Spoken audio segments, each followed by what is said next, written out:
Hello and welcome to the Stockholm Resilience Center. Today I'm talking with Miriam Huitric about her research and work here at the center. So Miriam, who are you and how would you describe yourself? All right, so I'm Miriam Huitric. I am a researcher and an educator at the Stockholm Resilience Center, and I come from a mixed background. So I started with environmental biology for my bachelor's, moved into systems ecology and natural resource management for my master's, and later on my thesis.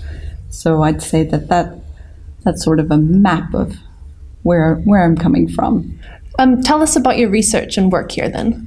So my research is interested in social-ecological systems, and what I'm particularly interested in is how well do we understand the ecosystems we're embedded in? And I've looked at that in different ways. In my doctoral studies, I was looking at two main case studies. One had been the shrimp farming industry in Thailand, and how was it moving there in the mangroves? And there I was looking at property rights, policies, and those were ways of looking at how was our knowledge of what was taking place. Farms were crashing, pest was spreading, polluted water issues, and so we were having a boom and bust of farms moving along the coast. So clear signals that this wasn't a very sustainable approach. Now, how did that translate into property rights and policies? So what were those?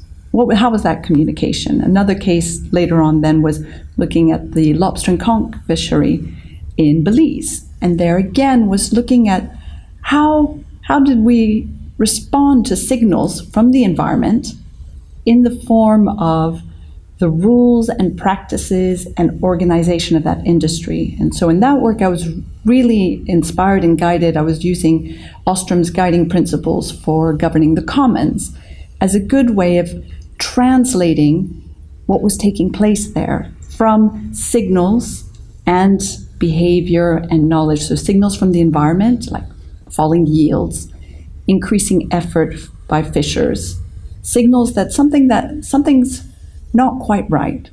How did that translate into the rules that were managing this industry? Okay. So those are examples. And then as I progressed with time, I've looked at this in different ways and used the resilience assessments, again, as a way of mapping out our understanding and interactions and signals that we should be responding to or could be responding to. So are there other areas of the world that you've studied? So I'd say Thailand and Belize were where I had my feet on the ground and studied them physically. More recently, I was involved in a large project that was being led by the Stockholm Resilience Center and Stockholm Environment Institute, the Arctic Resilience Report. And in that project, I was coordinating the collection of case studies from across the Arctic, looking at these from a resilience perspective, and in particular looking at how are changes affecting livelihoods of communities in these case studies. So in one way, I've had the opportunity to get to know a rich region, but unfortunately not with my feet on the ground. It was largely a literature-based data collection in conjunction with other researchers from around the Arctic. So what kind of skills, you're talking about skills to do with transdisciplinary research. What kind of skills, how does that transfer into our master's program here at the center? So that's a really good link. So we have, at the master's program, we have a year of courses where we've developed a curriculum that provides sort of a suitcase that we want our students to have before they engage in research in the area of research that Stockholm Resilience Center sort of engages in.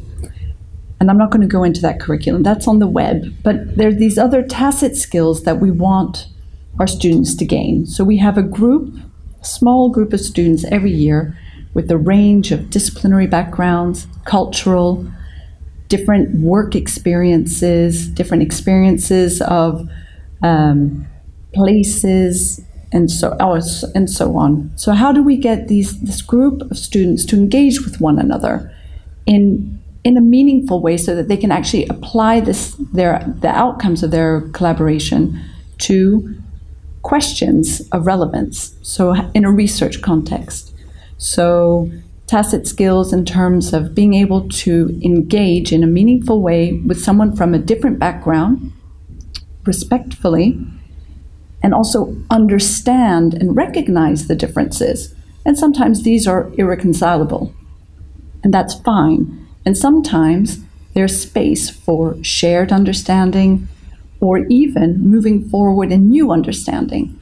Now that's a big goal, but your first level of being able to do that is being able to come to the table, being able to speak to each other and map where you are coming from on that general map that we provide in the curriculum. So I think that's a really good example of a skill that our master students are getting that are really going to set them up for work in transdisciplinarity and sustainability science in the future. Great. So, Miriam, who is a woman that inspires you in your work? So this is easy for me. So it would be Elinor Ostrom. She is a well-known researcher who won the Nobel Prize for her work. She was an innovative researcher. Really, she's a role model both for her work, for its elegance and thoroughness, and that she was able to move between the field, working in the lab, developing theories, hypotheses, and then moving between those three spaces in a very organized, clear manner that I think remains to me breathtaking from a researcher perspective. It was of such incredible elegance and relevance. But I think of her also as a work model, not just because of the work she did, but because of how she worked. So I think this is important too, is as researchers, we forget that we are individuals, and individuals with a set of a potential power, be it at local scale, in the classroom, to beyond. And I think she had this high integrity and space that she gave people. She was someone you could drop off, I think, anywhere, and she would be able to engage with the people she interacted with respectfully, in an engaged manner. She was also incredibly supportive of people below her or in their younger ranks, willing to share her experiences. She listened attentively and engaged and encouraged, especially young women as well, having had her own sort of very challenging academic struggle to come to where she had been. But she didn't undervalue the importance of that reality in academia. Great. Thank you very much. You're welcome.